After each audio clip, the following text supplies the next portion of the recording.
Watch Representative Jasmine Crockett dismantles hysterical MAGA Republican in front of all Congress. Without objection. Chair now recognizes the gentleman from Texas, Mr. Hunt. Thank you, Mr. Chairman. Under the Biden administration, the United States was flooded with tens of millions of illegal immigrants that used dozens of visa programs to finesse their way into our great nation.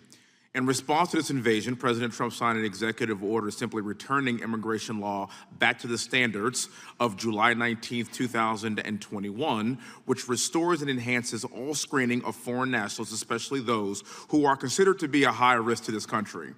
In order to secure the homeland, which was about 77 million Americans voted for, we must do more than just finish the wall, fund CBP, and support ICE's lawful deportation operations. We must also reform visa programs which have been used to usurp federal immigration law. We were told post 9/11 that we were going to fight in Afghanistan and that we had to fight in Iraq. And why? Because if we didn't fight the enemy there, then we're going to have to fight them here in our own country now. And now, because of the failures of the Democrat Party's policies, they are now in our homeland. And how do we know? Because 382 citizens who are matches on the terror watch list were encountered at the southern border, and 99 of those were released into the United States from 2001 through 2023. Unacceptable. The Democrat Party under Joe Biden and Kamala Harris, Alejandro Mayorkas, and numerous other dark money groups and NGOs made it their mission to flood this country with tens of millions of unvetted immigrants and people who wish to do us harm. Terrorists like Egyptian national Mohammed Sabri Solomon, who used a homemade flamethrower and Molotov cocktails in Boulder, Colorado, to attack pro-Israel demonstrators who were advocating for the release of hostages. This man, who was admitted into the U.S. in 2022 on a tourist visa and was then given work authorization in 2023 by, yes, you guessed it, the Biden administration, and had been posting pro-Muslim Brotherhood propaganda on his Facebook page for more than a decade. Disgusting. Ms. Vaughn, thank you so much for being here today. I really appreciate your testimony. If you had a magic wand that could create any policy to prevent tragedies such like we saw in Boulder, Colorado a few weeks ago, what would it be, ma'am? Well, unfortunately, there's no machine that can read people's minds to know what their intent is when they're coming here. But I think one of the most important improvements that we could make would be to require mandatory interviews for non-immigrant visa applicants and also people who are applying for green cards and immigrant visas. Okay, we should have eyes on and personal contact with everyone who is. Can you say that again, please? We should have personal contact with every single visa holder of every single individual that wants to enter this country. Am I right or wrong? Right, at a minimum for their first application. Some renewals are not high risk once you can examine their travel history, but every new applicant, with very few exceptions, should have a personal interview. What the American public needs to understand and what we know is that 77 million people voted for exactly what President Trump is executing right now. The faux outrage from the left continues to ignore the damage that has been done to our country and people that are literally maiming our fellow Americans while we have done nothing and we stood by idly. We are now acting and behaving in a way that enforces the law. This is not xenophobia. This is the way and the process that it takes to enter a sovereign nation, and we at the federal government must protect that. I am somebody that has deployed all over the world. No other country operates this way. There is not a single country in the world that would allow 20 million people to enter their country illegally, and then when we do something about it, we then cry xenophobia. It would never happen. When I was stationed in Saudi Arabia, you had to have a diplomatic passport just to enter Saudi Arabian airspace. So the idea that we should at least speak to every single person that wants to enter our country is a novel idea because everybody else does it. Thank you so much for your time. Thank you for being here. Mr. Chairman, I yield back the remainder of my time. Gentleman yields. The chair now recognizes the gentlelady from Texas, Ms. Crockett. Thank you so much. It's interesting that we're being accused of wanting all kinds of criminals to be on the streets, or that we don't believe that people should show up to their meetings and appointments. Last time I checked, there's a lot of people that are actually being grabbed as they are going in for their appointments. In fact, we know that one of the candidates that was recently running in this mayoral, he ended up being arrested because he decided that he was actually going to escort people that are actually showing up to their meetings.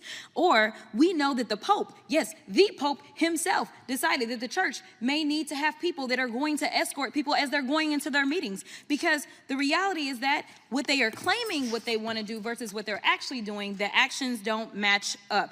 And while we are supposed to be talking about visas, somehow we continue to cherry pick and talk about one criminal act and another criminal act. And it is so very interesting to me that, yes, we will say people are xenophobic, because when you start to decide that just because somebody came from another country, they are automatically some kind of criminal, that does sound kind of xenophobic to me, because you are using a paintbrush to paint an entire group of people where the vast majority of them are coming here because they are actually seeking a better life. But let me get to what this hearing is supposed to be about. The idea that Trump and my Republican colleagues want to restore integrity and security in the visa process is actually a joke. Let me be clear. Integrity is not snatching lawful visa holders off the streets and throwing them into unmarked vans. Integrity is not revoking visas based on social media posts that hurt somebody's little feelings because kids decide that they want to go after Trump or this administration. We have a thing called free speech in this country. And since we're talking about integrity, I'm confused as to why my Republican colleagues aren't talking about the lack of integrity when it comes to the president's family's visas. Let me remind y'all that Melania, the First Lady, a model, and when I say model, I'm not talking about Tyra Banks, Cindy Crawford, or Naomi Campbell level, applied for and was given an EB-1 visa. And what that stands for is an Einstein visa. Now, y'all that don't know, let me tell you how you receive an Einstein visa. You're supposed to have some sort of significant achievement, like being awarded a Nobel Peace Prize or a Pulitzer, being an Olympic medalist, or having other sustained extraordinary abilities and success in sciences, arts, education, business, or athletics. Last time I checked, the First Lady had none of those accolades under her belt. It doesn't take an Einstein to see that the math ain't mathin' here. Nevertheless, what Republicans are doing with this reconciliation process, the travel bans and revoking visas, jeopardizes our national security. It threatens our communities, our higher education, and our economy. Visas like the largely vetted J visas for higher education and M visas for trade, training, attract the next innovators, medical providers, researchers, and educators that we need to build on American success. I'm not gonna mess up your name, so I'm not doing that.